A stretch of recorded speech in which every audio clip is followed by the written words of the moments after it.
Ladies and gentlemen, and welcome to the regular Planning Commission meeting of December 8th, 2025. We'll go ahead and kick this thing off with our flag salute.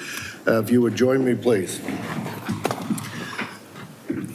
Pledge allegiance to the flag of the United States of America and to the republic for which it stands, one nation, under God, indivisible, with liberty and justice for all. All right. Thank you for joining us all. We appreciate you being here. We got a work session going on tonight, and we will read our standard work session script here. Purpose of tonight's work session is to... Vice Chair, we have some minutes I was hoping to draft. Oh, that's right. We got other business to attend to. I'm sorry. Never mind. I'm trying to get it done here. We called order. We got the Pledge of Allegiance. We have consent items. We have draft meetings from November 24th, 2025. We need to have motion on those draft meeting minutes unless we have discussion on those. Anybody have any comments, discussion on those? If not, we'll take a motion.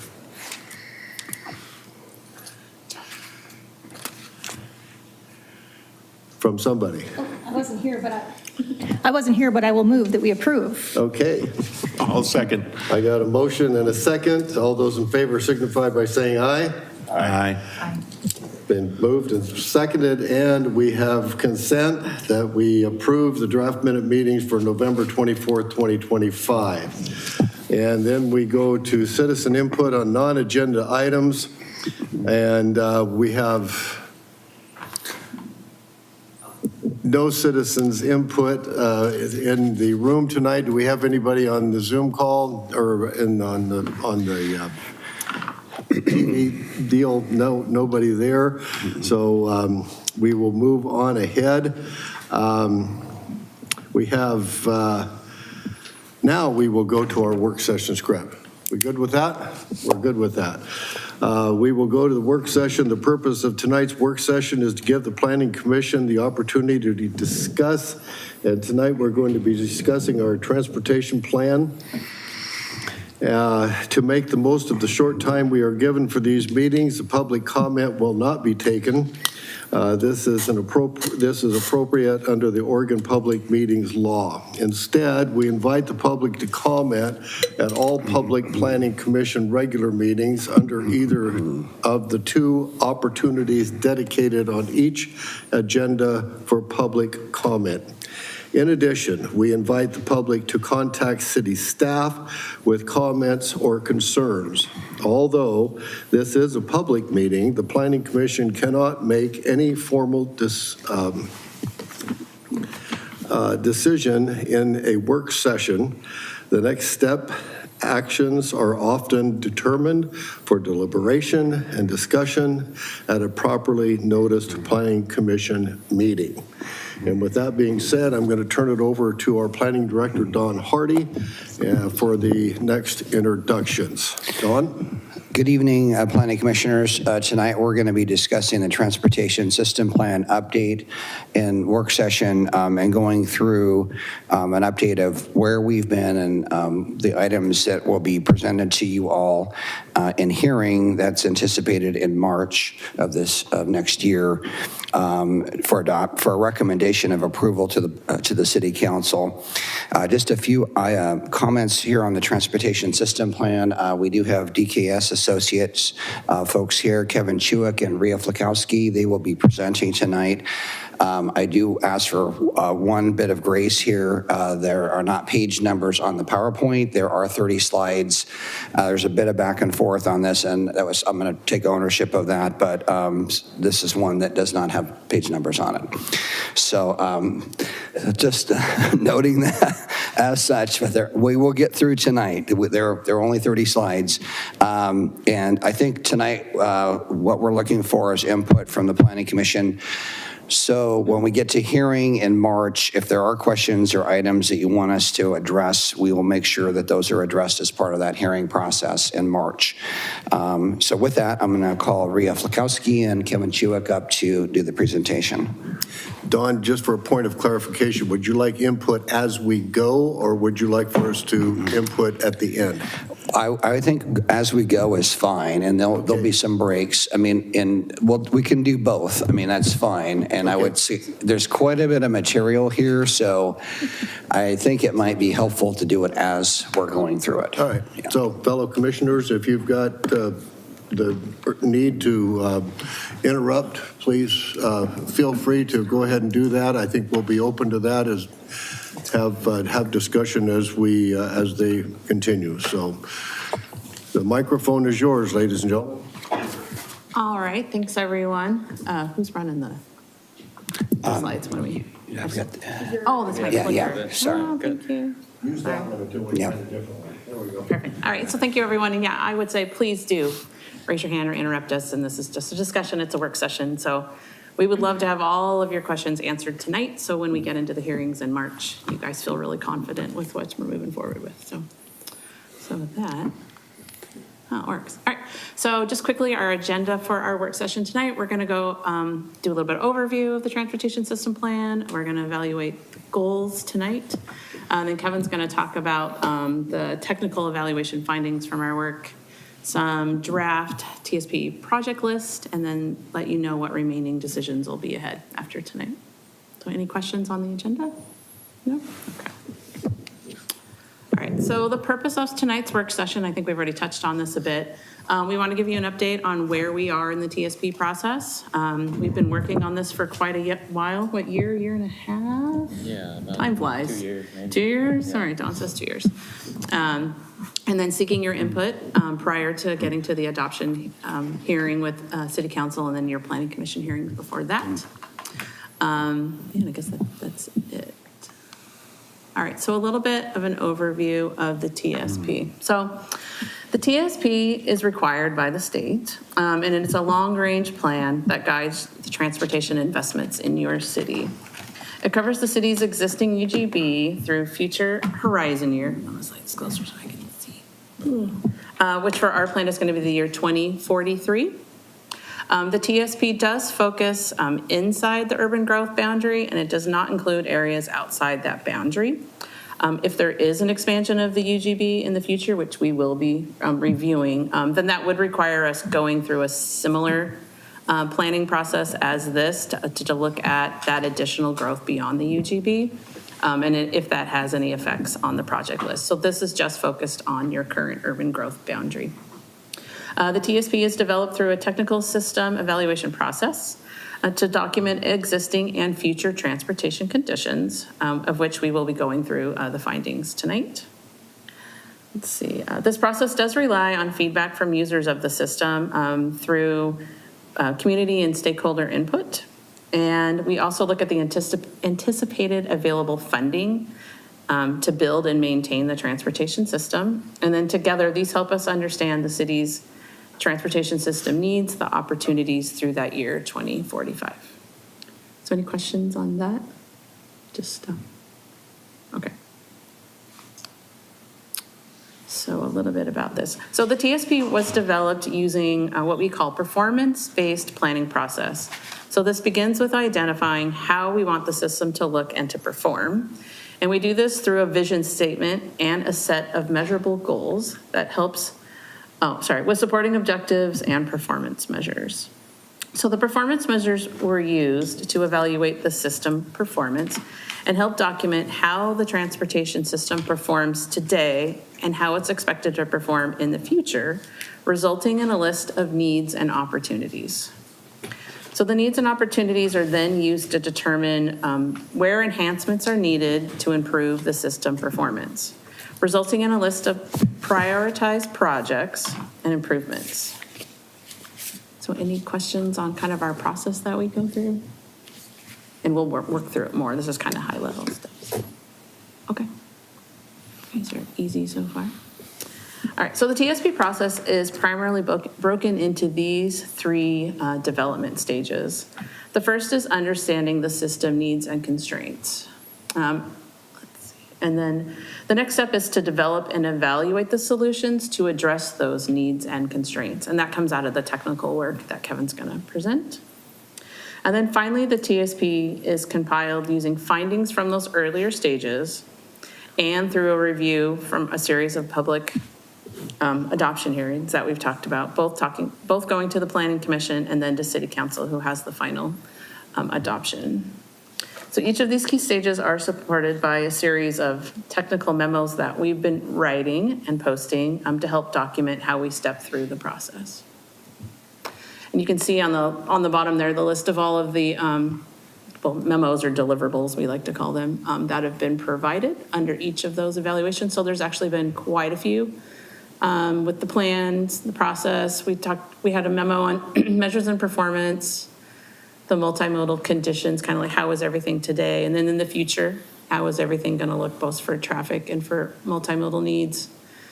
And then we had a memo on funding, and then the projects, the programs, and then the prioritizations. Again, that's all the stuff Kevin's going to talk about tonight, but I think we're on memo, there's even more than more, right?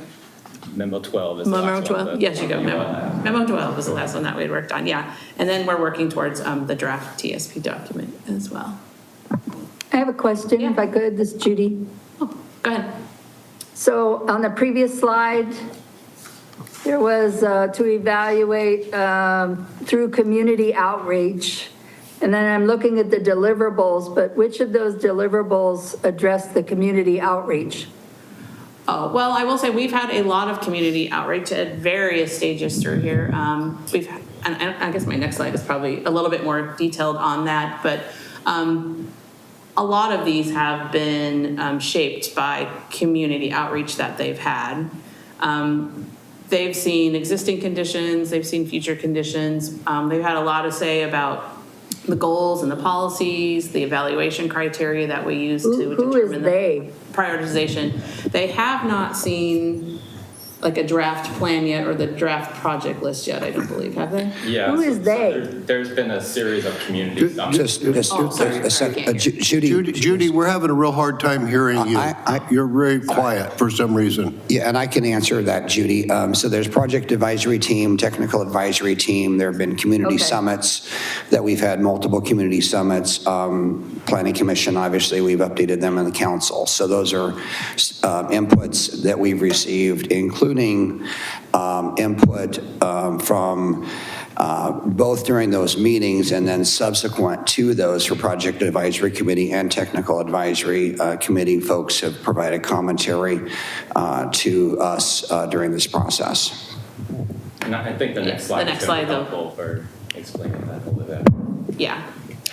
And I had a question. Are you guys kind of starting from square one on this? Are you using the old 1980-something version of the TSP as a starting point for projects that were anticipated but not happened yet? But it is all, the TSP projects is the starting point for where we started. We'll get into that in a later slide about where we started, but we take those and we evaluate whether or not they're still relevant or not. Today, and then we update them or remove them as necessary. But not quite from scratch. We try to be resourceful.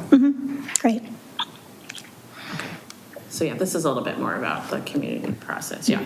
So the decision-making structure for the TSP relies on community engagement that we just talked about, and the TSP recommendations are based on the technical analysis and the community input that we hear.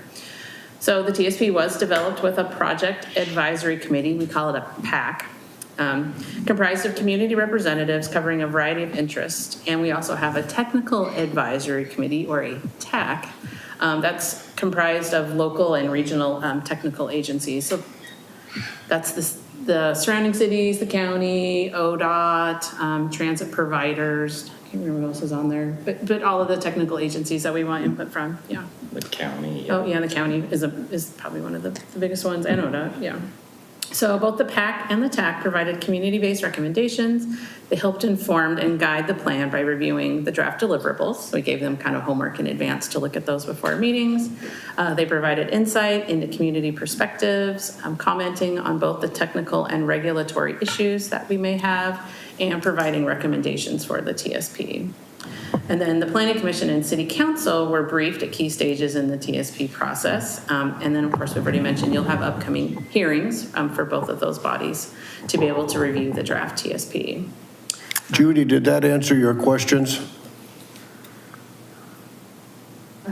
I'll say no, but that's okay for now. I just would like more detail, like what percentage of the population has had any input into this, but we don't need to talk about that now. Well, we can get into that a little bit. I know we've had, the community summits have had standing room only, well over 300-400 people attending each. They've been actually quite popular. And then we've also had a lot of comments online as well. Dan, I don't know if you want to. And Judy, I cannot give you an exact percentage, but they were well received in terms of attendance, as Rhea is pointing out. I mean, during the discussion, I think it would be hard to not be aware that the transportation system plan and the comprehensive plan are being updated, maybe just as a general statement. Yeah, I guess for me, and again, not tonight, but what's the percent? Is it 1% of the population, and what's the standard? Anyway, we don't need to talk about that. I'm looking for a percent, that's all. Okay, so noted. Okay, then we can help out. I can tell you, based upon our history of working on TSPs, Canby has been very, very active compared to other communities, well beyond what we see at the community summits. The participation is way higher than what we've seen in the past. So that could be, But that, to me, that's, I need a number. I'm looking for a fact-based something, you know what I mean? I think, Judy, to answer your question, I've gone to several of these meetings, and I actually did some math the last meetings that I went to, and I will back up what Dawn said. The meetings are actually well attended, but when you look at the number of people going to the meetings versus the number of people that actually live in Canby, the percentage is incredibly small. I mean, we're talking... Which is not new, right? We're talking, yeah, it's nothing new. That's the way it normally is. But we're talking 1 percentile of the people are actually involved in the process, which is nothing new, but that's really where the numbers are at. Maybe in just one other qualitative maybe measure, and this is my historical experience, is I believe, although the numbers are not large perhaps, they are as significant as much larger communities I've been in these kind of events throughout the last 20 to 30 years. I mean, so they are more substantially attended here in Canby than I would say in many other jurisdictions of similar size or larger. And Public Works, are they on the PAC, the TAC, both? Just curious. They're on the TAC, and so is the transit, Canby Area Transit as well. So, and they've been actively participating. And we also met individually with them in smaller groups, breakout groups, to go over our projects and things like that. They provided great input on that, yes. Yeah. All right, great questions. Let's keep going. All right, so the TSP goals. So this is a high-level summary of the TSP goals. Again, we developed these towards the beginning of the project. It's okay. And they've been refined a bit as we've worked through it. I believe there are 7 goals, and these are, high-level goals that we would like to achieve through the TSP, and these get applied through the evaluation criteria. So once we have, a draft list of projects, which Kevin will go over tonight, we go back and then we try to assess how does each project help us achieve these goals. So we're always looking back to these. So, and I'll just go through these really quick. Goal 1, accessible and connected. So the system is convenient, accessible, and connects people to destinations throughout the city and beyond. The second one, safe and secure. The system is safe and secure for people of all ages and abilities. Healthy people and environment. The system protects the natural, cultural, and developed environments and encourages healthy and active living through comfortable and convenient, lower polluting transportation alternatives. The fourth goal, comprehensive and affordable. The system eliminates transportation-related disparities and barriers and is affordable for all users. Number 5, reliable and efficient. Manage and optimize the transportation system to ease congestion so people and goods can affordably, reliably, and efficiently reach their destinations. Goal 6, fiscally responsible. Strategically design, operate, and maintain the transportation system to maximize assets, minimize costs, and enhance the surrounding community through right-size infrastructure. And goal 7, collaborative.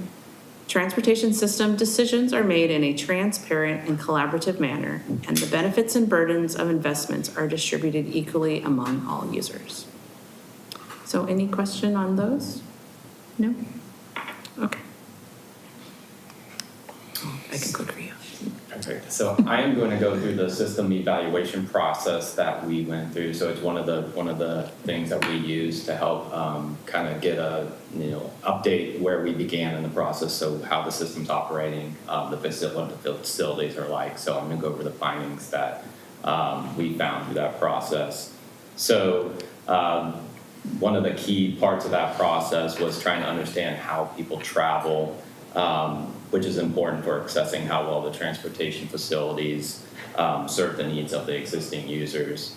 We found that generally most people commute outside the city, not surprising, 85%, so quite a bit of people are leaving the city to work, so that means people are traveling great distances to get outside the city, so you're traveling pretty far to get to work. Also, the jobs within the city, people are coming from outside of it to reach them. A vast majority of those jobs are filled by people who don't live here. Again, that determines what mode of travel you use. So breaking that down for those people that are commuting, most people are using single occupant vehicles, which is not surprising given the numbers on where people work. 73% of those, there's 10% of people who walk, bike, or use transit to get to those jobs, 10% that work from home, and then 7% who use carpool to get to work. So we also considered land use growth. So that's based upon housing and employment growth over the next 20 years, the horizon of the TSP. Those are based upon the Canby housing needs analysis and the economic opportunities analysis. The next slide, I'm going to show you how that translates. So the forecasted household growth over the next 20 years, there was about growth of almost over 5,900 residents over the next 20 years, 2,286 households, and this is a 32% increase from 2023.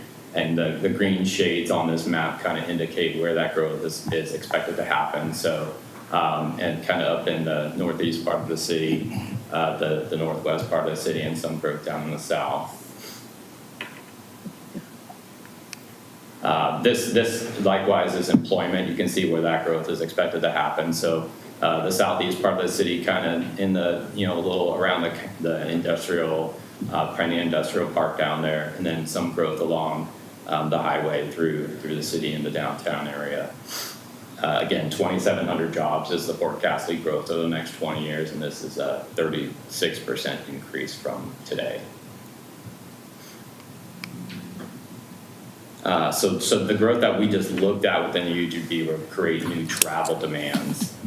These are based upon the trips that this new growth will generate, assuming no investments in the infrastructure beyond what is funded for construction already. So we collected new traffic count data as part of this process in the UGB to help inform what the demand of the system is. That included totals for vehicles, bikes, and pedestrians. And then we also have the Canby travel demand model, which helps us determine future traffic volumes over the next 20 years. So that model translates that land use that we just went over into motor vehicle trips and then assigns them to the roadway network based on travel routes, within using the shortest travel times and the lowest amount of delay at intersections. Oh, yeah. This might be the next slide, and I apologize if it is, but are we accounting for the kind of industrial and commercial traffic, things like the OLCC trucks that we just approved for their new headquarters? They're going to have a couple hundred trucks coming in and out every day. Yeah, so that growth would be based upon the land use, so the employment land use that we just went over, that's included in those numbers. So it's all of the land use, the potential that could grow in that area. So it includes those.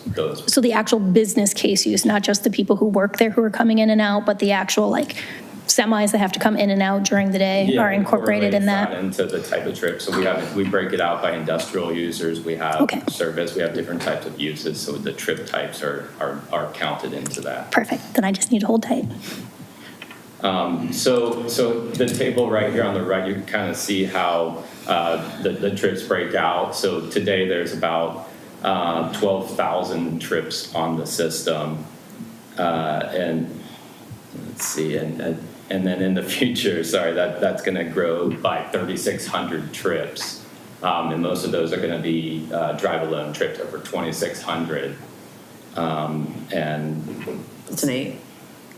2,800, sorry. My vision Kevin is has terrible terrible. and over 500 new walking, biking, and transit trips.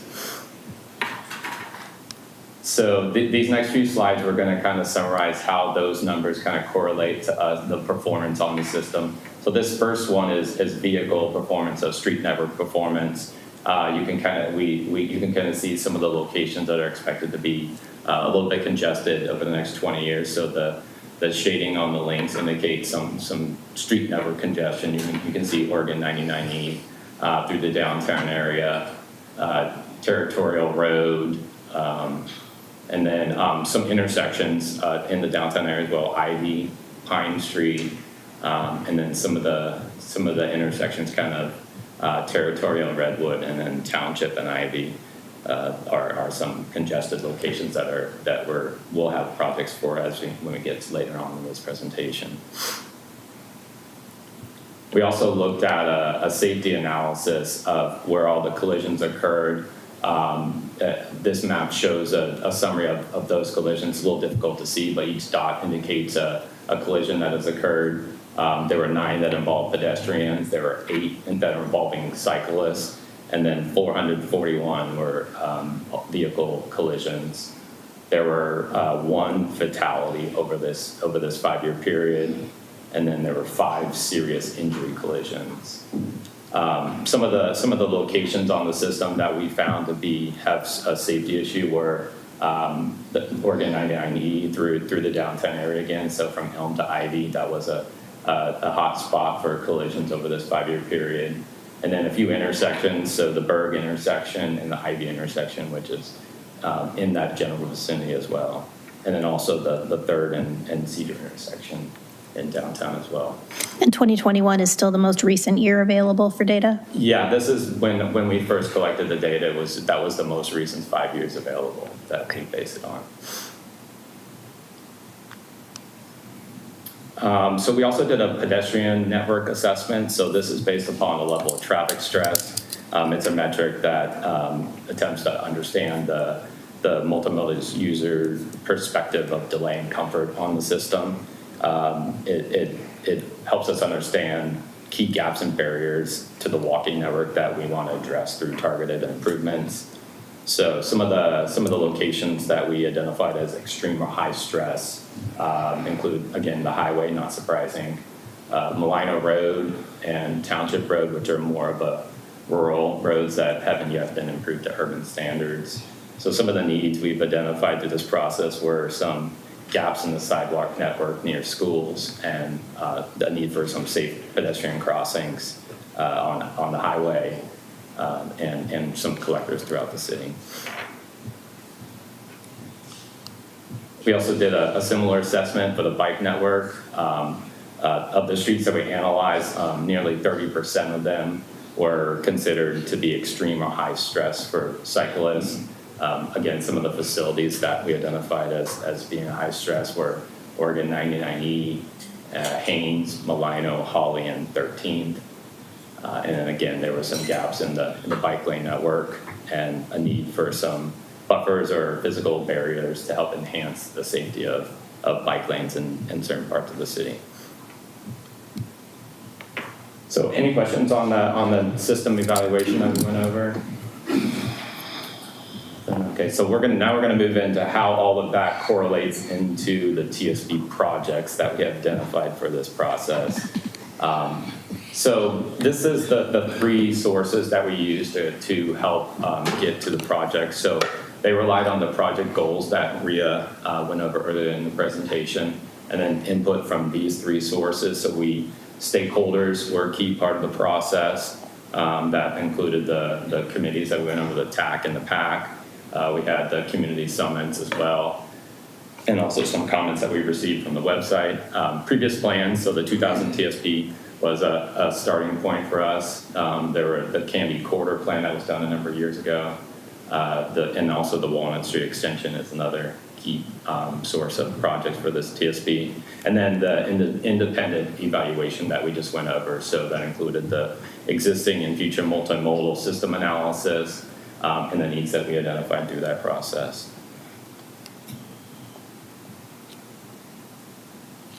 So the full list of projects in the TSP are referred to aspirational projects. So this includes all projects in the city's urban growth boundary,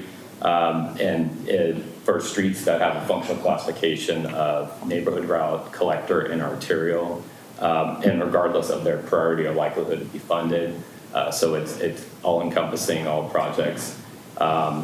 These projects were, again, guided by these sources that we mentioned here on the prior slide. And also something to point out, besides the aspirational projects, there will be projects that occur beyond the TSP that will be through private development. So that includes building out the open street network consistent with city standards. So here we have the TSP includes 72 projects, over 154 million in investments. So we kind of broke them out into different categories here. So multimodal street improvements, those are all encompassing. So they include bike facilities, pet facilities, new vehicle travel lanes, so new roadways. Intersection improvements, there were 17 projects that are spot improvements. So that improves specific intersections that were congested, as we went over the vehicle congested, those would be included in that category. There were 27 projects that were just pet and bike improvements, so spot improvements to maybe add bike lanes or improve sidewalks along various roadways in the UGB. There was a project to enhance transit, and then we had several feasibility studies that we added to help advance projects in the TSP that we'll highlight later in the presentation about what those were. But those projects were responding to some of the community feedback that we got about some important needs that were, that again, we'll highlight later in this presentation. Are the classifications for any of the streets being changed based on their current use versus what it was at the last TSP? The functional classifications are not changing. We maintain those from what they were in the prior TSP. So those are the ones that maintain. Interesting. So the aspirational projects, again, are identified, are not all likely to be funded by 2043. And again, the next few slides will be highlighting some funding, but so we did a funding analysis as part of this TSP, and so you'll see why we can't fund all of the projects in the TSP. As you saw, there was $154 million worth of investments. There's just not going to be $154 million of revenue over that time. So we'll kind of go over what that means as far as the TSP. So we evaluated each of these projects and ranked them using the measurable evaluation criteria that reflect how well they achieve the goals that we went over, again, earlier in this presentation. Those initial priority ranks were used to divide these aspirational projects into two packages, the finance constrained and the unconstrained packages. The purpose of the finance constrained project list is to give the city initial direction on where funds should be allocated, and also help establish reasonable expectations for the improvements that are going to occur over the planning horizon. The finance constrained projects have a total construction budget that is similar to the available funding that we have forecasted over the planning horizon. And again, we'll cover that on the next two slides coming up. All the remaining projects that are not in that finance constrained list are in the unconstrained package. And then something worth noting is that the city is not required to implement the projects in the finance constrained list first. It's understood that the priorities may change over the time period of the TSP, and unexpected opportunities may come up to fund other projects that are not currently identified as high priority. So the city's free to pursue any of these opportunities at any time. This is just basically a current understanding of how things play out according to the project goals and the available funding. Does anyone have questions on that? I know that was a lot. No, not yet, okay. So here's the funding analysis that I alluded to in the prior slide. So we went through a funding forecast based upon all of the expenditures and the revenues expected over the next that the city currently receives, and we forecasted those through the horizon of the TSP. So to do that, we assigned all projects in the TSP a primary funding agency and an assumed funding source. Again, these funding assumptions are not committing any agency to these projects or to fund them in that manner. So based upon the revenue and expenditure forecast, the city is expected to have about $51 million to fund improvements over the next 20 years. That includes about, just under 38 million for eligible projects using the city's transportation SDC charge. And this TSP also assumes that the TSDC project list will be updated to reflect the needs established in this TSP.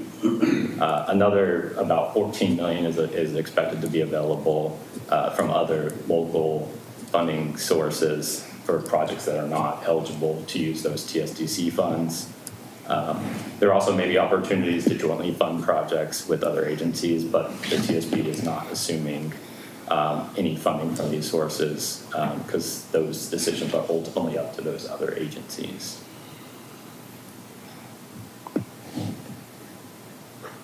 Can we go? Yeah, we can move on to the next slide. Oh, it just moves. Yeah, sorry. So now we're going to look at the total funding need category. As we highlighted before, the total project costs are over $154 million. So of those, 114 million are needed investments that are assumed to be TSDC eligible. Again, this TSP assumes that the TSDC project list is going to be updated and that the associated rate will also be updated to reflect the current needs established in the TSP. So given that, there's an additional an additional $26.8 million in total project costs that are not on the TSDC list that are assumed to be city responsibility. And then also over 113 million of identified projects from other partner agencies. Can you go back a moment? So the total funding need is not just the 154 million that's noted here, but also about another 27 million that are non-TSDC projects that are the city's responsibility? Is it those two figures combined, or is that 26.8, almost 27 million represented in the chart? 154 million. Is it in the 150? Correct, that is the total need. So these are just how it breaks out. So okay. Of the total, only 114 million are TSDC eligible. There's a portion of those projects that are solving current congestion, so they're not eligible. So that portion has to be funded through other sources. So that's how it's broken out in that way. Okie dokie. So it looks like we have roughly 115 million in the TSDC pool that's needed, and we have roughly 38 million that we anticipate will be actually available through correct 23 yes. Or 2043. And then is there a conversation happening with the appropriate parties about how to get more money in the TSDC pool? So because that's a pretty big gap. Yeah. So as you can see, there's a big gap in all of those sources, even for non-TSDC eligible sure. projects. But so the 10 million, the 10.9 million is based upon the current rate, and then that 27 million assumes a rate adjustment. So it accounts for the new TSDC project list, and it assumes an increase to whatever the current rate is, which it hasn't been updated on since since probably 2010. Kevin, I think it'd be helpful. The anticipated system development charge increase, if is that reflected in the 27 million? Yeah, so that isn't a hypothetical increase. That isn't what it's going to be. But this accounts for an increase to what the current rate is, and it assesses that against the forecasted population and employment growth that we have as part of this process. So that is the additional revenue that would be received using the perceived increase in the SDC. Okay, but no matter what, we're looking at about an $80 million difference between the need and the available. Yeah, correct, yes. In that, just specific to the TSDC stuff. Correct, yes. Okay. So I have a question, in that same vein of thought. Given that that funding that we're looking for, the anticipated $114 million, say it takes a drastic drop, where are other communities finding money to subsidize these types of things? Do you mean a drastic drop in the SDC rate or in development? Right now, we're looking at these things called moratoriums. Oh, yes. That funding could dry up significantly until we solve some pretty major issues in our funding. One could argue that if your development then slows down and you're not growing, the need for these projects. The need is still going to be there. Well, but it is for existing deficiencies, but a lot of these projects are to cover the 20 years of growth, the residential and the employment house growth that Kevin had shown. So if you did have a moratorium, not all of these needs, I guess, would come to fruition until that growth comes back and people start paying their SDCs, right, to go with the growth that relies on the impacts that come from it, right? They're related, right? The growth goes with the need for the infrastructure project. But to answer your other question, obviously you have a lot of existing deficiencies today. You have congestion today. Other agencies beyond look at like street utility fees. That's fairly popular in some cities. Obviously, grants come and go with how the funding sources are, at a state and federal level. I think they're not quite as lucrative as they were in years past, but a lot of agencies do get quite a bit of money through state and federal grants. Trying to think of, in Oregon, SDCs are the majority of how transportation projects I just look at what we should maybe start thinking about putting in place. Yeah, to a take street care of utility fee is some of popular. these You can use that for maintenance. A lot of times it's your maintenance costs that are pulling away from any sort of capital or infrastructure projects, right? Because it's hard to even just keep the streets that you have, right, not full of potholes. So having some sort of utility fee for maintenance can be a big help. And then you can also have utility fees for capital projects as well. Some cities have like sidewalk funds that they add on.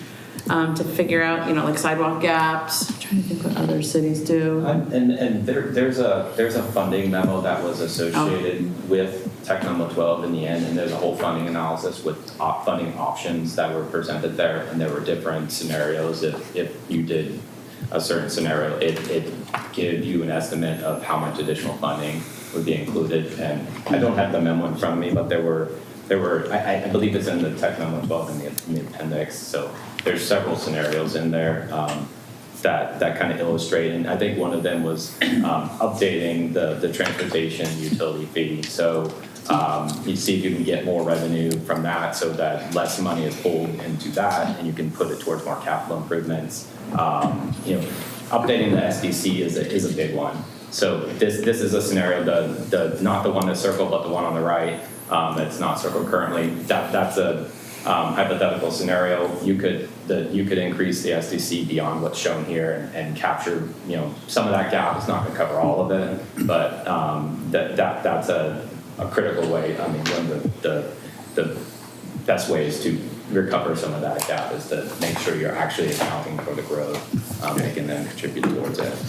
So I have a question. I was looking through all your sources in here. Wouldn't urban renewal be a source for this? A funding source for this? If that's something you guys are interested in doing, yeah. Do you currently have an urban renewal? We do. We did when we put this together years ago. All these roads were in there. All these roads would have been covered. But Just a comment on that. There is an urban renewal district. There is discussion about sunsetting that, but Right. also reestablishing that. And the latest council discussions, some of the council members were talking about that specifically related to our expansion of our boundary, reopening that again and looking at the industrial park in specific to reestablish the urban renewal district. that can be a major makeup. I mean, that's where you're going to get the money for this stuff. Don, could we get a copy of the memo 12 that has the different funding scenarios presented? And that was actually in your Did we packets. get it and I missed it? Yeah. Sorry. And so I did have a question though for Kevin and Rhea. So the 154 million, could you talk a bit about, is that financially constrained only, or is that unconstrained and constrained? The 154 million is every single project Okay. in the city's UCC, regardless of the likelihood to be funded. So that's every need on every arterial collector in the river. So back to Commissioner Eward's question then. So the financially constrained list piece of that, if you were to break that out, that's where the level of service piece is being addressed, and the unconstrained is not needed to be addressed in terms of the level of service, or I'm just trying to differentiate that a bit more. I think that's the question he's asking. The financial constraint is what you have to address your needs. That's that 51 million. That's what you have to address the current deficiencies. So we take that and we try and compare it to, you know, what to address those needs. First of all, sometimes those needs are too great to resolve with the available funds. So those projects aren't always in the financial constraint list. Sometimes they move to the unconstrained list just because of that, the lack of funding that's currently there. But this is just an exercise to connect the funding to the needs as best as possible, just given what those are. And as you can see there's $100 million worth of gap. So not all the projects that are needed are going to be able to be funded unless revenue drops. In Tech Memo 12, are the financially constrained list matching with the 51930? That is your final. Okay, so there's unconstrained projects as well, and that gets into, they're still needed, but they're not affecting level of service. Is that, if I'm correct on Those that? are needed projects, but based upon the current revenue forecast, they're not able to be constructed during the horizon. But Okay. if more funding becomes available, or as I mentioned before, if needs change, or you could build whichever project that the city feels is most important at that time, given the availability. So I think what Don is asking is, will the funding cover all of the deficiencies? Like the level of service deficiencies? And I believe the answer is no. We will still have intersections and we will still have congestion. Yeah, but the critical ones where you're about to receive failure, that's been addressed in the financially constrained list. Oh, yeah, which we haven't shown yet. Which is covered by the 51930. I mean, how I picture this is we have how many projects? 72. 2 projects. They get ranked from most important to least important. And again, that's really hard to, right? And then we have so much money to spend and we have to draw a line where you just go, we start at the top and it goes, okay, we can afford everything above this line. These are our top priorities, and everything below it, we just don't have the 20-year funding for. So the process now is we'll do some projects maybe need to go above the line and some maybe need to move below, because we're still held to this is how much money we're forecasting to have available in the next 20 years.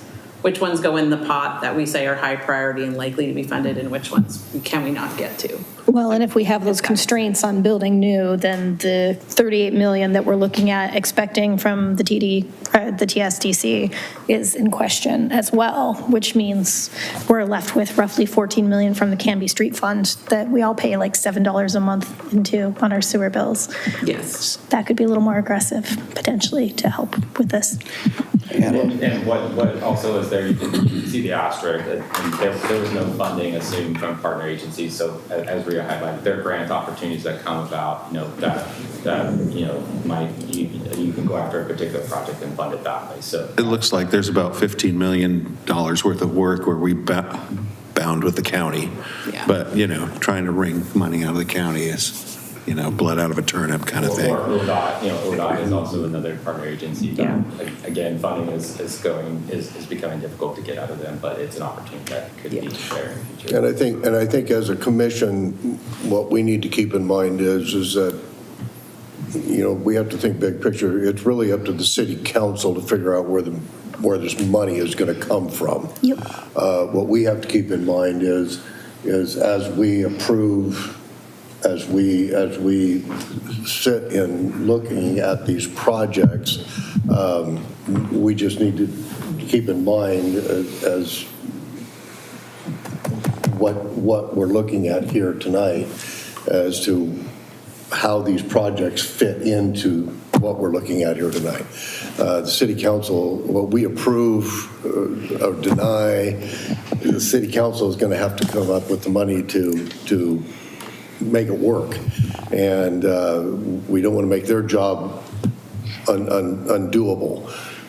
So it's important that we're aware of what we're doing. Where the money comes from is Above our pay grade. is in all actuality not our problem. It's their problem, and but it is up to us to just be aware of making as conscientious, and hopefully the projects that come to us are within the bounds of the financially fiscal things, that they fit, and we don't get things that are way, something that we're not going to be able to meet, the needs thereof. So So just a couple comments. There still will be individual testing during development review processes for levels of service. So this is a measure of trying to forecast what is needed financially, but individually, each project will have to meet level of service. They'll have to go through a traffic study and evaluate that. This doesn't give a pass because there's not enough money. So if that becomes a situation. The other part that is in parallel, kind of running in concert with the TSP update, is the system development charge updates. And there's a guesstimate here that DKS has put together. City Council will be reviewing in work session February 4th, the SDC methodology, and part of that discussion will be on the maximum defensible rate, if that is chosen or not.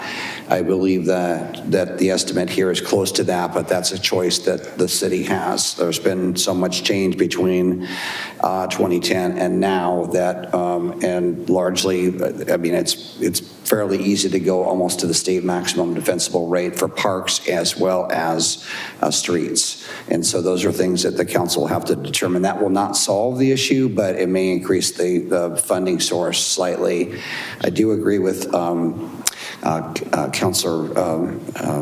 Commissioner Llewellyn on the urban renewal district item. I think that is critical for our continued growth, and I think that's an item we should definitely be noting. And again, council needs to sort that discussion out as well, but I am in agreement that helps substantially, especially for the industrial area. And I think it's important to know in urban renewal how that works. That is how you can get these partner agencies to come in with you, because you're partnering with them with financially. So urban renewal can get county, can get state, and can get federal money together. It's a big deal. And one thing, just on a note on what you just said, as we approve these, as we look at these projects, whether they're approved or not, one of the things that I would like to have the council give us better direction on is whether or not they fit a traffic study or not is one thing. But I think that they also need to look at whether or not it fits the city council's fiscal responsibility of the project, of whether or not the city council can afford to do the project. There needs to be a ladder there that is also climbable for the city. Can we afford to, as far as the transportation plan is concerned, can we afford to do this project? We might not be able to afford to do the project as far as the streets are concerned, as far as the utilities are concerned. Obviously, we can't afford to do it as far as the electrical is concerned. We've now run up against a hard stop where that's concerned. And so I think maybe there needs to be, we maybe need to make our decisions differently than we've made them in the past, not necessarily just the transportation plan says it's okay, so we're just going to go ahead and do it. Maybe we need to have a transportation plan, maybe we need to have a fiscal plan, and maybe we need to have a power plan. We've always had sewer and water, maybe we need to have power to that too.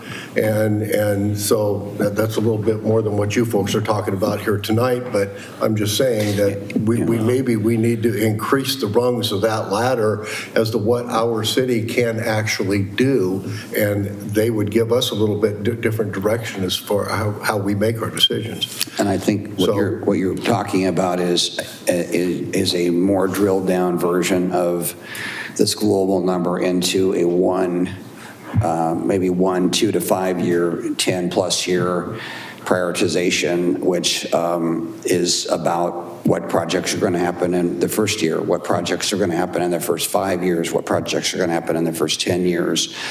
And I don't disagree that financial discussion is really critical in terms of that issue. Now, there also is, development that does pay a good chunk of street improvements that, that's on them to do those street improvements. So there's a bit of, the city this is, the city's portion of this, but the development is also paying to do frontage improvements, et cetera. So there's a bit of a balance here, but I do agree that there is a prioritization element that's critical. And we're already working on the electrical part of this thing, that's kind of the same thing as a model of addressing, what is in pipeline and what is the next level outside of that can still be served.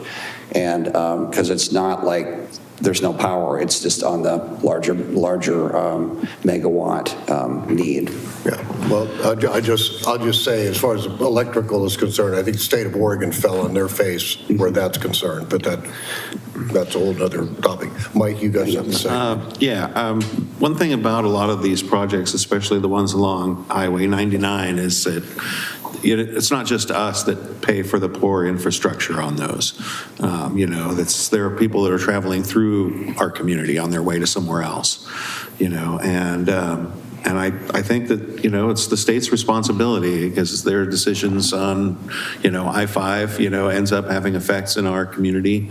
And, as far as where we prioritize, we spend our money, I'm not sure we should be backfilling the state, and maybe, communities around the state have different levels of accommodation through traffic. I think of Dundee in particular. For a long time, it took a very long time to get through Dundee, and they're kind of a choke point. There wasn't a way around them very well if you were heading out that way. And so, there's a certain amount of that comes to mind. The power that we need is the power we need, and it terminates here where we use it. But traffic flows through us, in a lot of different directions. People use Territorial as a back road to get out to, 550. And I was really enjoying the lack of traffic on that while the Knights Bridge was closed. But there's a lot of people put wear and tear on that road who don't live here. And they're not really going past the gas stations either, where we can capture maybe some of that revenue. I would like to see us put more effort into pulling revenue out of people as they move through town, to help pay for the wear and tear on our town that they create. And so, when I think about prioritization of projects, my tendency is to lobby the state more about 99, but, try and keep our dollars away from it as best we can. I apologize. We got off into the weeds. Well, I'd like to keep us over there for a moment. So, going back to your point of how is it going to affect this group, I have concerns about not revisiting the road classifications, like as the basis of all of this analysis, because we've seen a lot of instances where the last TSP has roads that are classified at a lower level than we pretty much all think that they should be. And when we're applying code, what kind of street it is, if it's considered a collector street, or if it's considered a residential street, or if it's considered anything else, that impacts how many driveways are we allowed to add to this existing busy street. Like, what are these criteria that we would apply for what's being proposed as a new project to this type of street?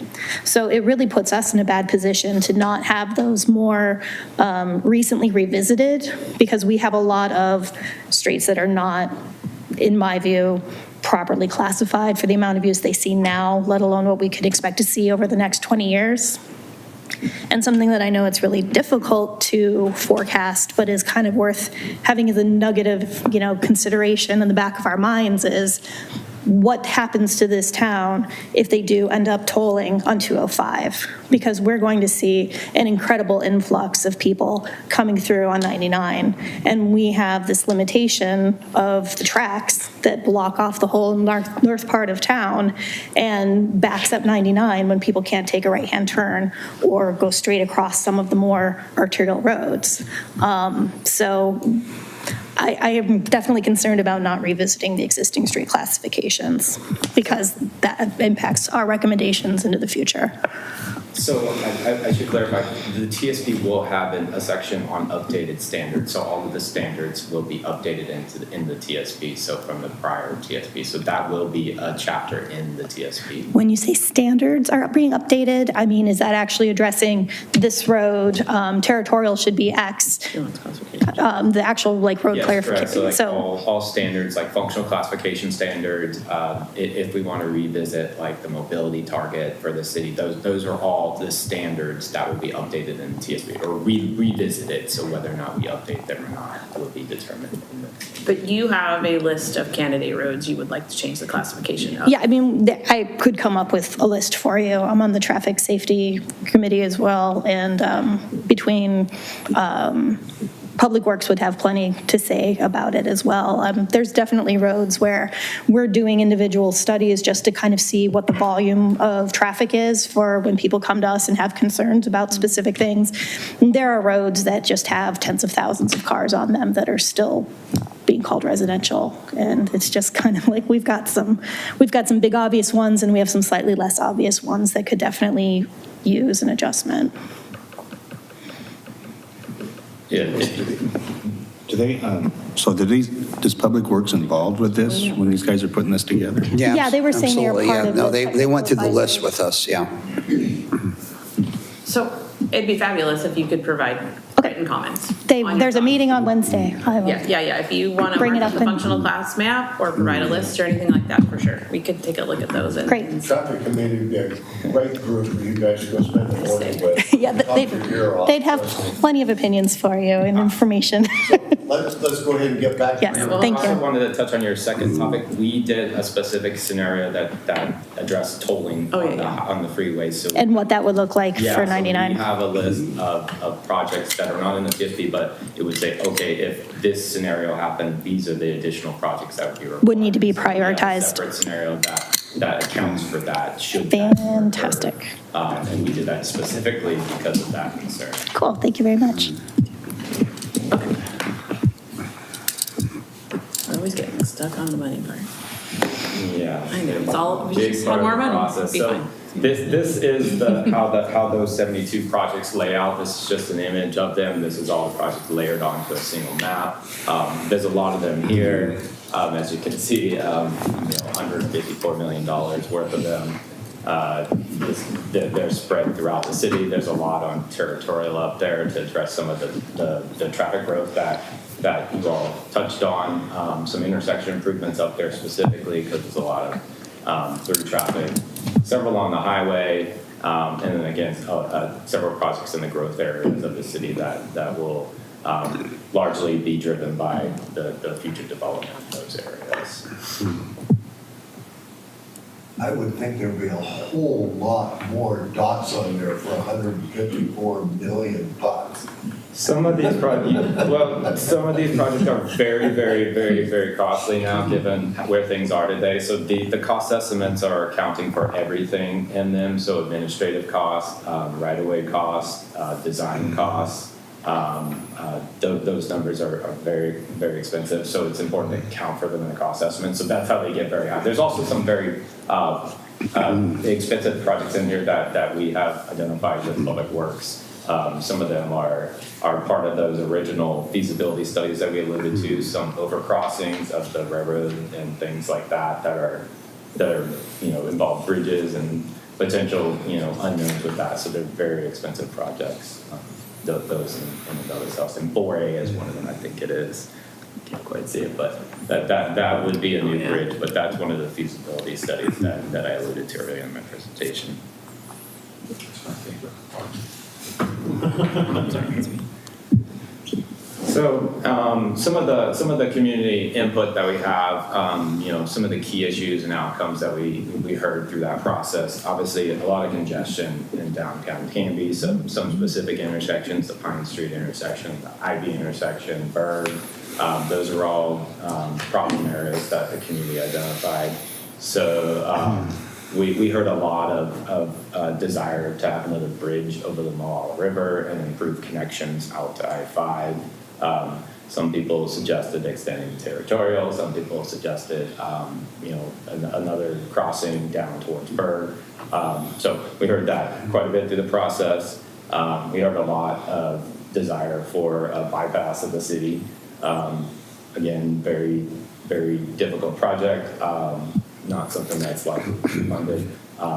But all of those were important concepts that came up through the process, while unlikely to be constructed given the funding sources we went over earlier in the 20-year horizon. They're still high priorities for the city, and they involve closing critical gaps in the street system, improving emergency vehicle access, freight trucks access, and congestion along the highways. So we put several projects in here that are more so feasibility studies that were attempting to bring those community engagement key issues and outcomes into the TSP as projects, so that there can be more extensive studies to understand those issues and the complexities that are involved with them, coordinate with some of the agency partners. So ODOT is a big partner, ODOT Rail, and a lot of those projects there's a lot of complexities involved with going across or over those rail crossings, and then also explore other potential alternatives that might address some of those concerns as well. Just to make sure that those ideas aren't lost with the TSP and through this process. And the subject of the bypass that came up, so you mentioned it's good to have that concept in TSP, right? So. Yeah, I did Sandy's transportation system plan, and Sandy really wants a bypass. So we ODOT actually funded too. We did a separate bypass study, which in and of itself was probably half the cost of just doing the TSP. So it's very costly. It's something we couldn't cover within the TSP. The cost estimate was just under $1 billion. Holy moly. dollars, 950 million, I think. But it's something that some people in that community still feel really strongly about. So the bypass is a project in the TSP. It is obviously an unfunded. It is not a financially constrained project. And the city did commit to put about $100,000 aside to do some additional study of it, because they would like to start doing a little more detail and feasibility. So this is kind of in the same vein as that, is keeping, those community ideas within the plan. We're not in a position to say no. They just need more analysis and more study outside the TSP. Bypass, what was going to cost $1 billion? A bypass in Sandy, around the city of Sandy. Oh, okay. Yeah, It's I did 26 go through the middle. And it starts on one end and goes under. Well, but it's $1 billion. So. Anyone with $1 billion can have one. You are cheaper. So all we need to do is add $1 billion to that funding needs. Well, it's very controversial though, because a lot of people that own businesses downtown do not want to bypass. So only some people on it. Yep. It wasn't a slam dunk at all for projects. I did want to add, the county's doing their transportation system plan update, and we as staff are joining their advisory committee. And in light of tracking these projects that are more global, that are not going away, the needs not going away, how, you know, one of those items, though, is some of this properties in the county, some of the properties been looked at, such as 99 and Barlow, that intersection. There's a kind of a high-level study that the city was involved with about 3 years ago. The county led it with their consultant. That would alleviate a lot of congestion at that intersection and provide a greater opportunity for people to be using that, because it's a bottleneck now with the railroad and then the left turn coming into town. But Barlow and 99 and then Barlow and aren't. Now, again, these are all funding level issues, and the county's going to be facing the same thing that we're facing at the city. But that is on their horizon, so I'm assuming that would at least be mentioned in their plan. We don't know where that's going to go. Kittleson is doing that plan again. They're doing the transportation system plan. So we're tracking that as well. So some of the things outside of the city that will never be part of the city that the county's involved with will also help, I believe, over the long run, or my wish list is that will help, you know, over the long run, and that will be something we'll be providing comment to the county on. They're aware of this. We're working with the county on the comprehensive plan and the urban growth boundary expansion as well. They're well aware of what our desire is, but I think those also are things that we can't really speak to in the transportation system plan, but just acknowledging that they're out there because they're in the county and we're tracking those. So that's another piece that's may solve some of these items as well, or at least parts of them. So with Barlow, they're trying to find another way to get over the railroad tracks without having to stop at the railroad tracks? Right, there are alternative designs they're going, these are complicated with the railroad. Anything with the railroad's complicated, but they actually came up with concept designs about 3 years ago. And again, that was high level, and it was a lot less expensive is what their analysis was than us doing a flyover across, you know, really high over the wetlands down to Barlow from like the police station location roughly. It was substantially less expensive. Now, that all needs to get lobbied and et cetera and pushed forward. Obviously, that's the county, but it's their issue, and they obviously don't want to make that horrible either, you know, and I think that is a bad way to get into town because it's difficult. So I'm hoping that we'll see that on their list of projects as well when they're doing their TSP. They're behind us because they started later, but they're in basically a 2-year process now. Just for curiosity's sake, are you aware if they're looking at Haynes Road in 99 as well, since that's outside of our jurisdiction but problematic? And Haynes would be another one that we obviously are concerned with. We're hoping on our end of things that we can, you know, alleviate a lot of that with the Walnut Street extension. And just to plug for Walnut Street, because I know you guys are going to ask about it. So there was a hearing last week with the County Board of Commissioners. I attended, listened in on it, and there's an IGA that was approved, which gives us now the city the authority to build the road in the county. It's in our urban growth boundary, but not in the city limits. So the IGA was approved, and that's a really big milestone for us to give the authority for the city to be able to build the road. So just another item. But yes, on the Haynes Road piece, I mean, that's not gone away either. It will make it less difficult, but there's still a lot of people using Haynes. And that's a ODOT and county kind of situation there, really. It's, you know. And in our last TAC meeting, I remember the county planners specifically mentioned Haynes, so they're definitely aware of it. Awesome. So I'm just going to throw this out, being that we're talking about this right now. This is one of the things that I see in this plan that I think is missing. And that is, I think that we need to be sending a loud and clear message to not only the county, but the state, as far as what Canby is going to be needing, especially 20 years out. I've lived here for a long time. I see Canby as a balloon that just keeps blowing up and blowing up and blowing up. And we're right at that bursting point. All of our streets, intersections, we're just at that point. And we've been talking about this for decades. And I realize that this TSP that we're talking about is within our UGB. This is, we've got boundaries about what we're talking about. But I don't think that there's anything about this, our TSP, that doesn't say that when we get right up to that boundary, that we couldn't send a clear message to the county and to the state that says, look, when we bring territorial road right up to this boundary, someday we'd like to see this road connect out to I-5 somewhere. And we have every intent that someday this road is going to take, and we're planning on this road doing that, and we're internally making the plans to have this road go that direction someday. And we intend for you, the county, and the state to do your due diligence and make this happen, because we need this to happen. And so this is in our plan, and we want you to go do this, okay? We need this. And I think until we start showing these people that this is where we need to go, you know, whether it's Dundee, Newburgh, McMinnville, you know, it took decades for them to get those bypasses through there, and now we're finally seeing it. It's finally happening. Bend, they finally got their radius roads. You know, Canby needs to get a road going from the backside of Canby over the hill to Oregon City. And I think that we need to show in our TSP, our local TSP, that wherever it's Haynes Road, Walnut Street, wherever it is, that this road we think needs to go this way someday. And this is in our plan. And this is going to be our relief, because 99E going to Oregon City can't handle it anymore. And this is where it needs. Barlow needs to go wherever it's going to go, to Aurora, to Woodburn, to wherever it's going to go that direction.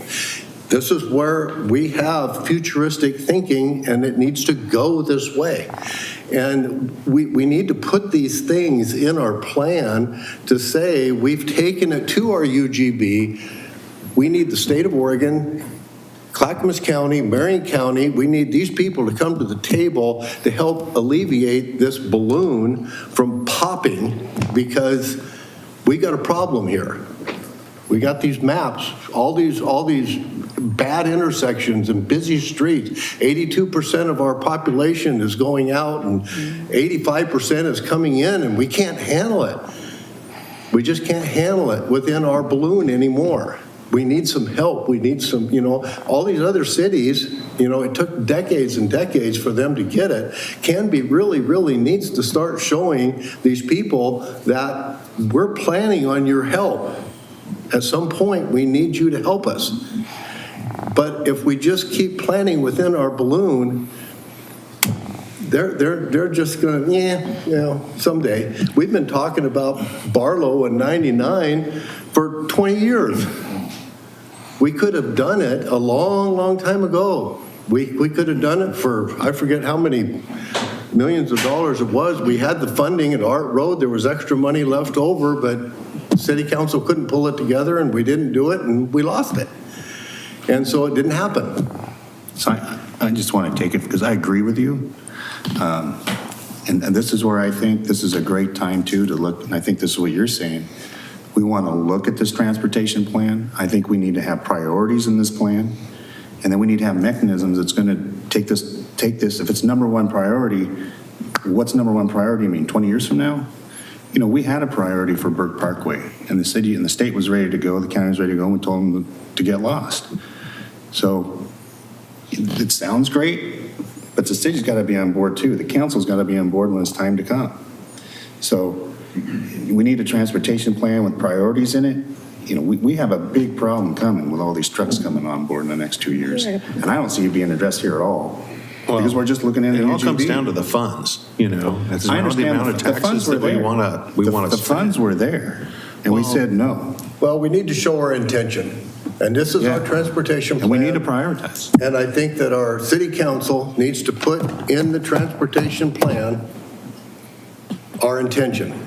Because the Clackamas County, Marion County, state of Oregon is never going to do anything if they don't know our city's intentions. They're really not. And unless they know our city's intentions and our need, and it's written down in black and white. If it's not written down, it's never going to happen. But if we're only willing to fund a third, how much intention do we really have? I mean, really, the amount of money that we are willing to spend on these projects is a reflection of how much we care about them. And it looks to me like we care about 50 million. Well, I mean, you know, this is the citizens. This is, well, we can raise taxes. Maybe we'll shift some money around from a bike lane and build a road to Wilsonville, or build a road to Oregon City. Or raise local property taxes. We've had mechanisms here to raise that money. We just got to put that money in the right use. That's right. We've had the mechanisms for this money. I see an awful lot of money going. We had a lot of these roads already taken care of 15 years ago. We need to have money going to, but I think a road going to Oregon City or Wilsonville would be a whole lot better spent than having. So anyway, I'm not going to get into that. I agree with you, Mike. I really, really do. We got to put our money where our mouth is, and I think that some of our transportation needs, we really got to look at it, and I hope the city council does that. This is out of our purview, but I think my point is that I think that we really, really need to have in the TSP, we really need to show our intent as a city. That's my opinion. We got to show these people outside.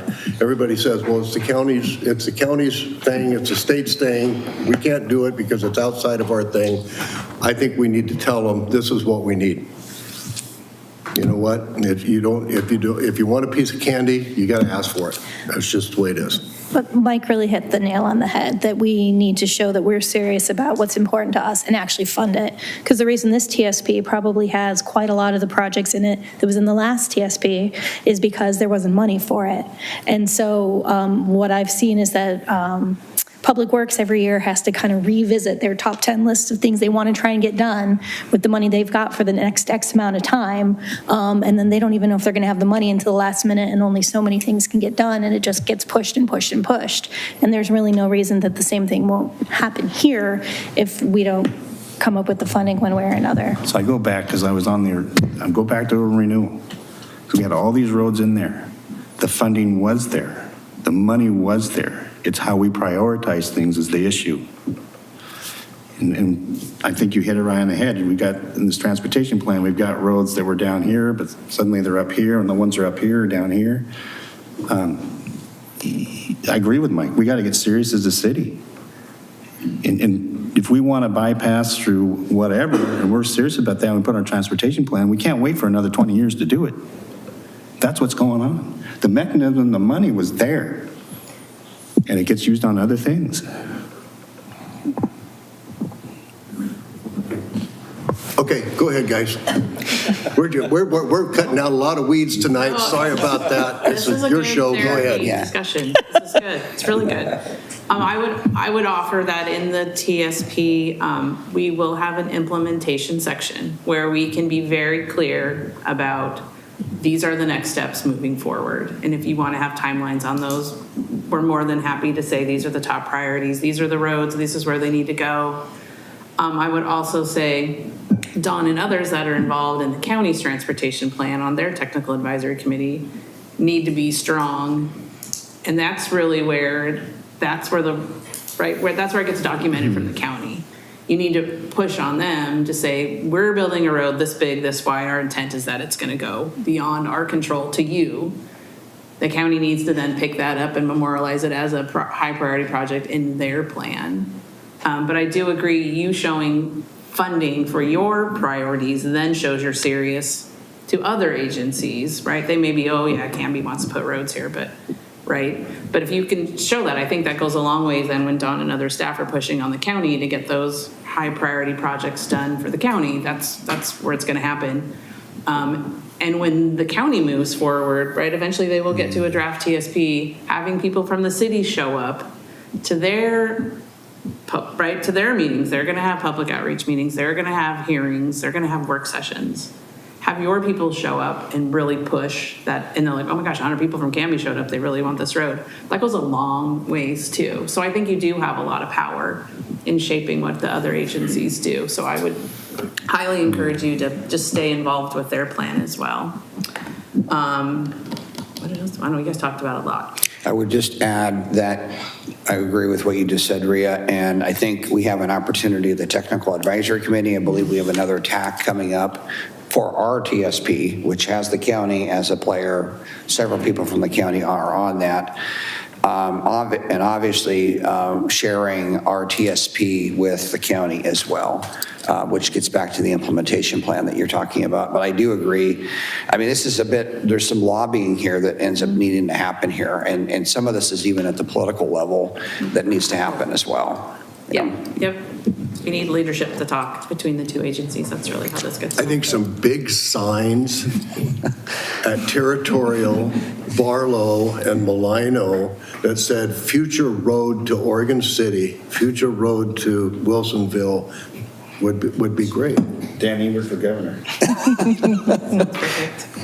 And I will say on our project figure, we are not allowed to show plan roads outside of the Canby UGP, but we can have arrows too. I've worked on a lot of TSPs where we show a collector, but it doesn't stop, right?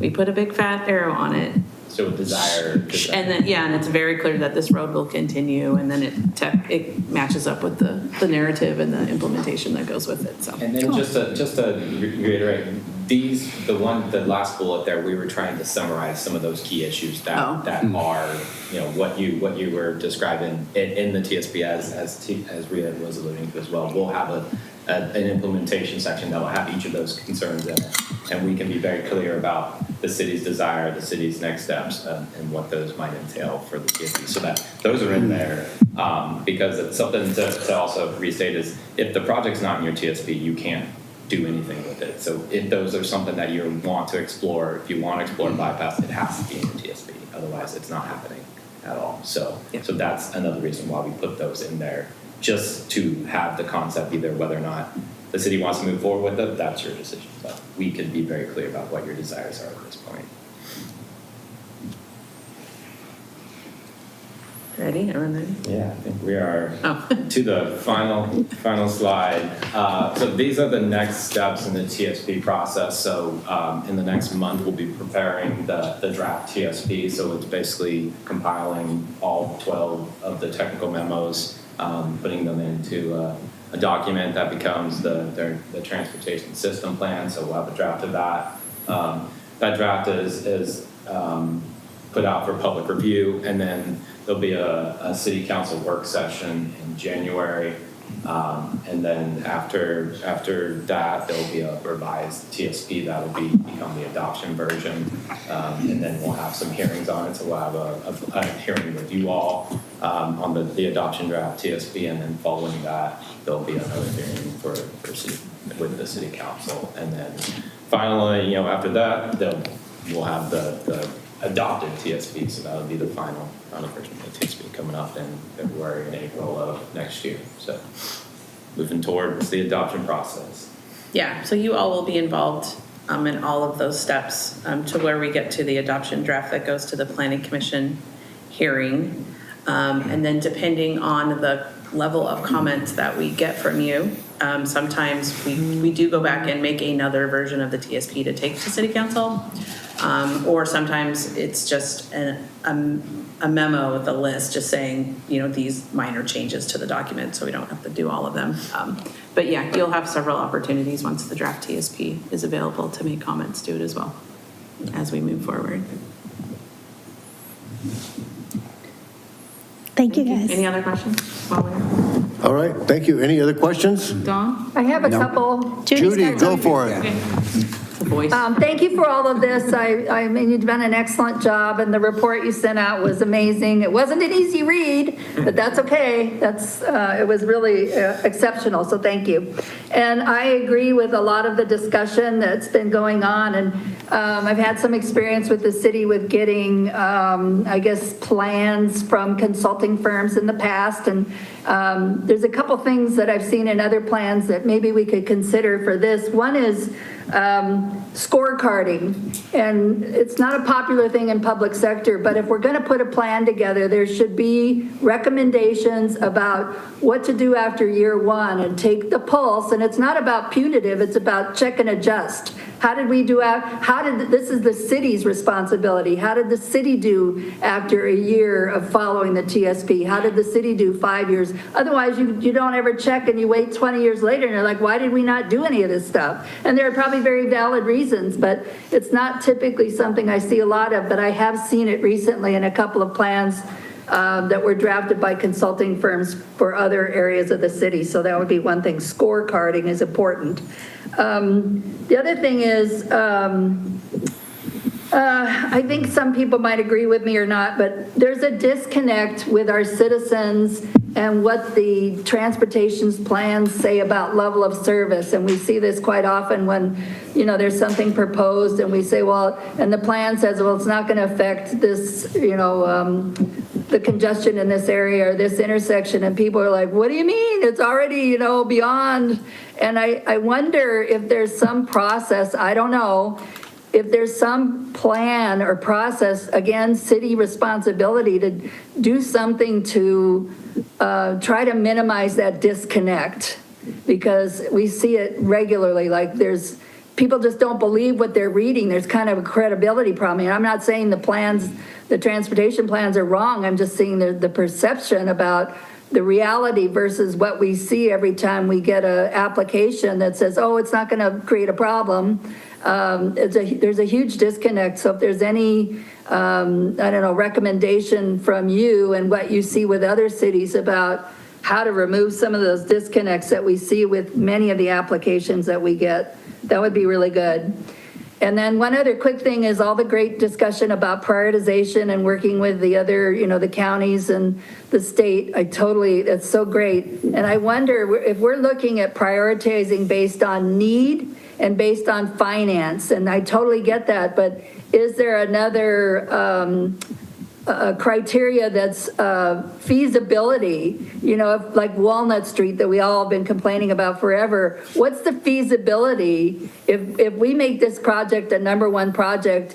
Are we, not just financially, but is ODOT really going to partner with us at any time in the next decade? Otherwise, we risk prioritizing projects that, aside from financial, there's a feasibility partnering problem that maybe make it a #20 project instead of a #1 project. Yeah, like can we get access to the land or whatever?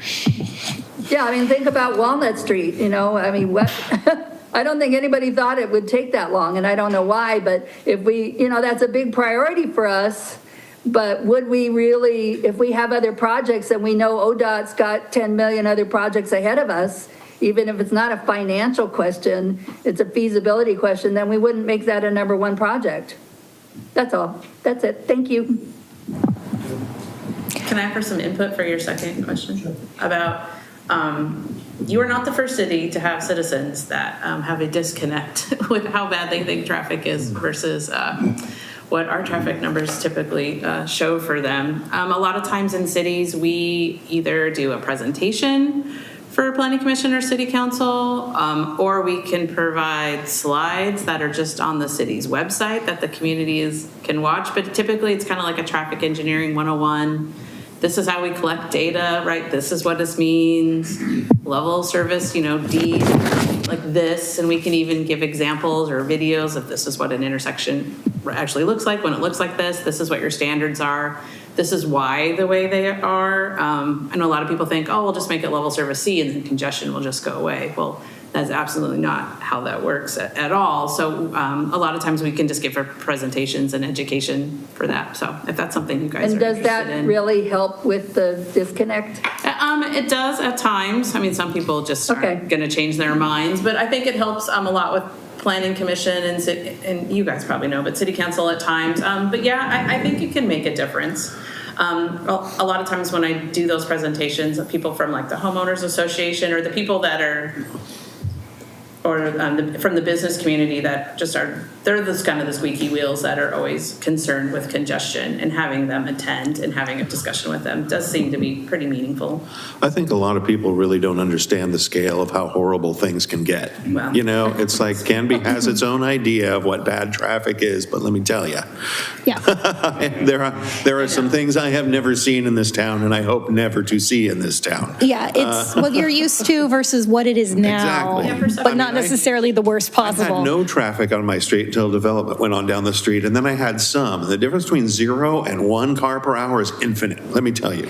Yeah, for some people, an extra couple hundred cars a day is very meaningful. And yeah, and so I think maybe some materials on the city website that explains, how burdened our streets are and what the scale actually is, and maybe some colloquial examples of, here's 1, here's 5, here's 10, something like that, It's Yeah, like, I think it can be helpful. I really, I think a realistic sense of scale would help. Yeah. We could offer paid field trips to LA. Oh, you don't have to go that far. But yeah, growth is hard for everyone, right? And change is hard for everyone too. So that's just All right, reality. all done? Yeah. You guys have any All other- right, anybody else got anything? Thank you very much. Thanks. Appreciate you helping us chop our weeds up. Yeah, of course. We'll see you again.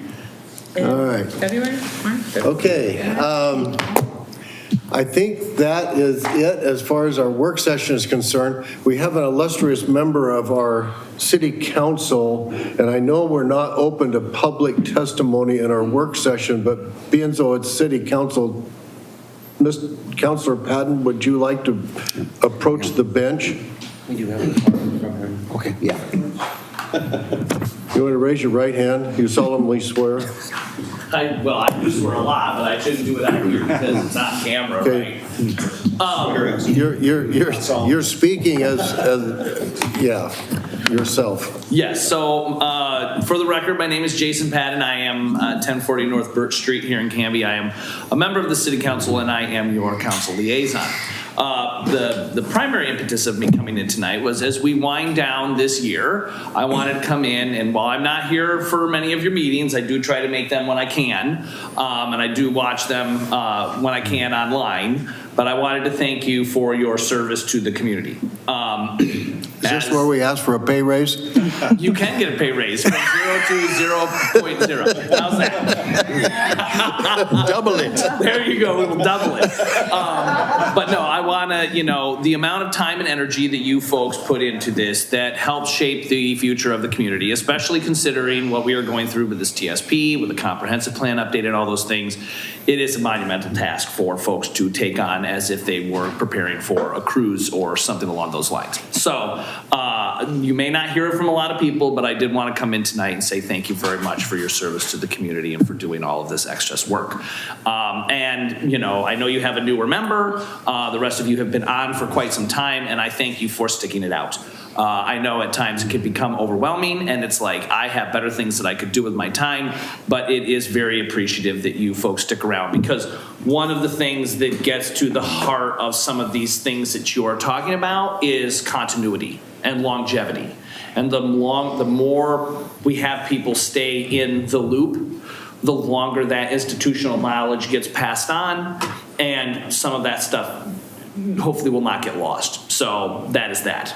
The other thing I will say is, as your liaison, while I don't have standing meetings with you all, and I'm sure you would not want that, at any point in time, if you have questions or concerns, want to reach out to me, you hear of things going on at the city, you want to share with me certain things, and it doesn't have to be planning commission related, do not hesitate to reach out to me. Send me an email. Don't call the number that's on the website for me, because it's ridiculous and it goes to a voicemail box that I never check unless I am required to for a subpoena or something like that. But by all means, reach out to me through Don or anybody else to set up a meeting. I'm happy to meet with you when I can. So with that, I will say, as far as what I heard tonight, a lot of this that you shared on the TSP will get rolled into notes that will come to the council. The council, I will say, when we have our discussions about these things, we are very cognizant of your work down here on the planning commission level, and that is what we consider as we roll it up to the next step. So it is not just, you are not sending this up to the council and the council is just ignoring it and doing their own thing. I can assure you that there are a number of people on council, myself included, that take that information very seriously. Now, I don't know if it's I don't know the rules or whatever regarding this, but If you had some questions, I'm happy to take them tonight. I don't know if I can answer them or whatever, but yes, I primarily just wanted to come in and thank you for your service. Judy, you got any questions? I don't, thank you though, Okay. appreciate it. Any of the other commissioners?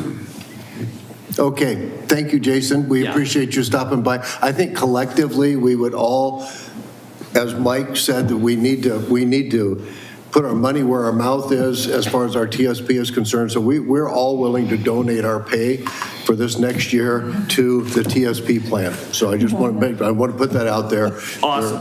And I will just let you know on some of the things that you mentioned tonight, the council is actively looking at, so some of the things that we have done at the council level, there is a lot of stuff that's very old and outdated. One of the things that we just recently updated was the council policies and operating guidelines.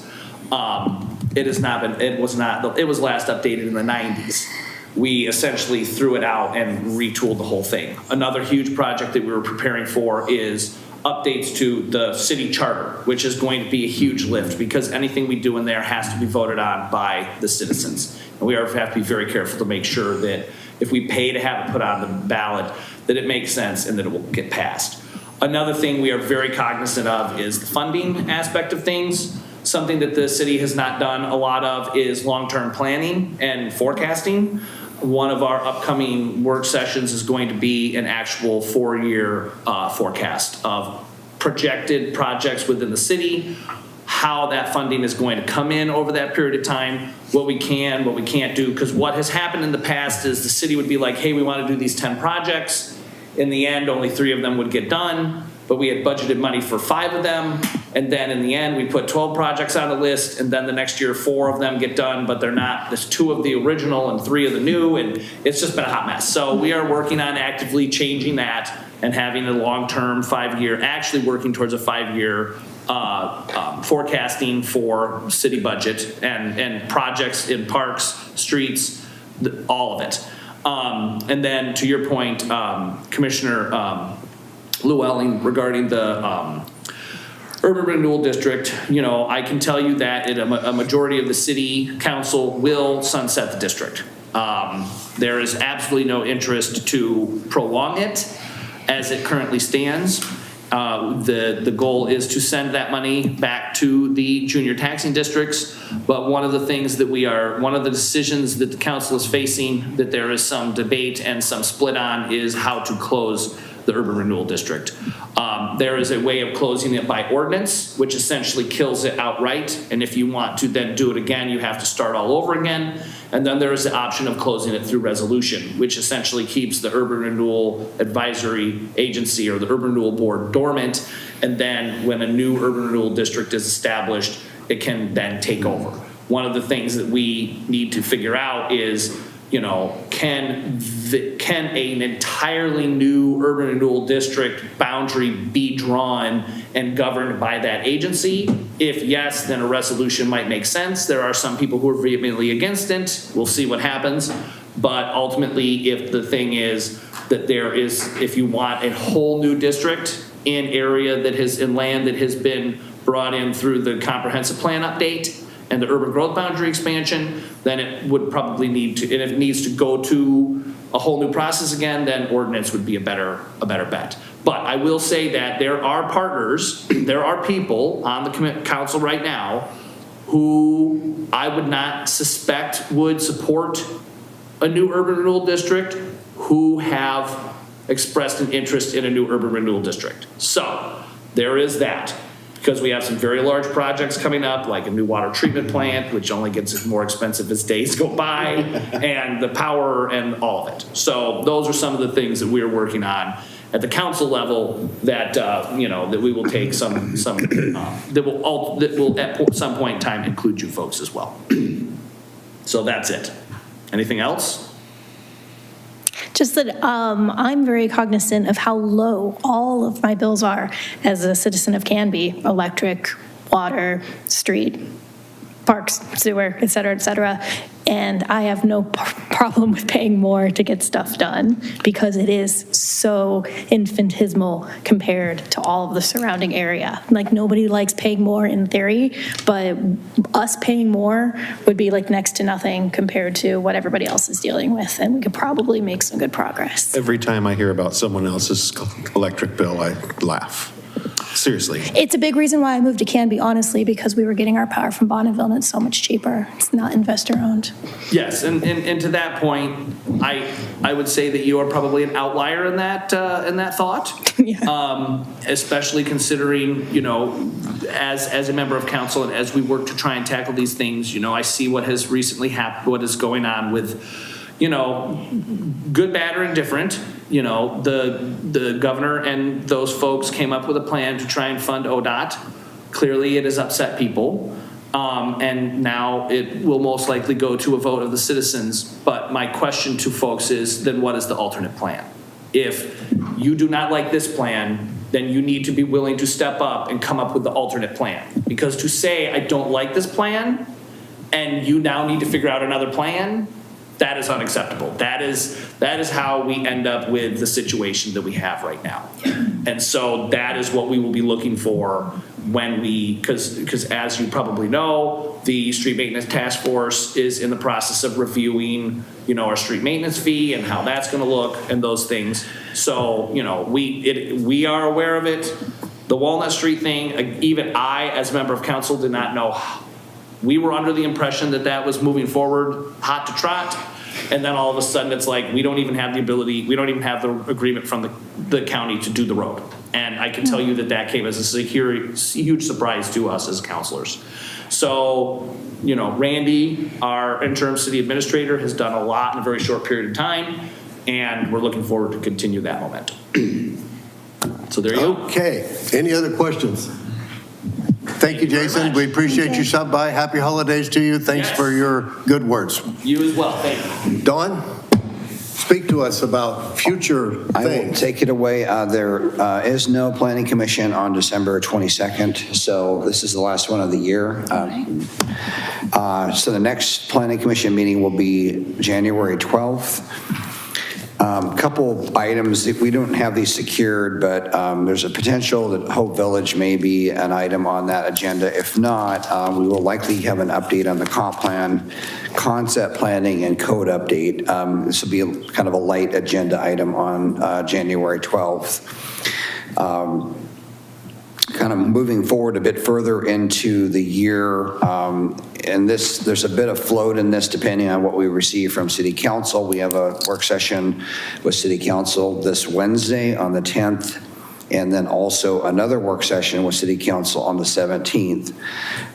One on the 10th is to cover chapters 1 to 8 of the comprehensive plan, policies and strategies, and chapters 9 to 14 on the 17th. If all that goes well, and we're continuing to move this forward, we'll likely have a comprehensive plan hearing by the Planning Commission for the comprehensive plan on February 23rd, 26. So that's coming up in next year. We'll keep you apprised of all the moving pieces of everything, but that's most of what the update I have for you tonight. On that note, do wish you all happy holidays since we won't be getting back together before the end of the year. Okay, very good. Anybody have anything else? Just happy holidays to you guys as well. Very good. All right. Merry Christmas to all of you. I appreciate all of your efforts for this past year, and I hope moving into the next year, we will all make very good efforts in planning our city. So happy holidays to you, and Merry Christmas, and Happy New Year, and we'll see you on the, I even wrote it down, 12th. January 12th, okay? Judy, enjoy the sunshine. We'll see you next time. Do we need God bless. a motion to adjourn? Oh, motion. We need a motion to adjourn. I move we close. I got a motion. I second it. I got a second. Happy holidays, everybody. Okay. Bye.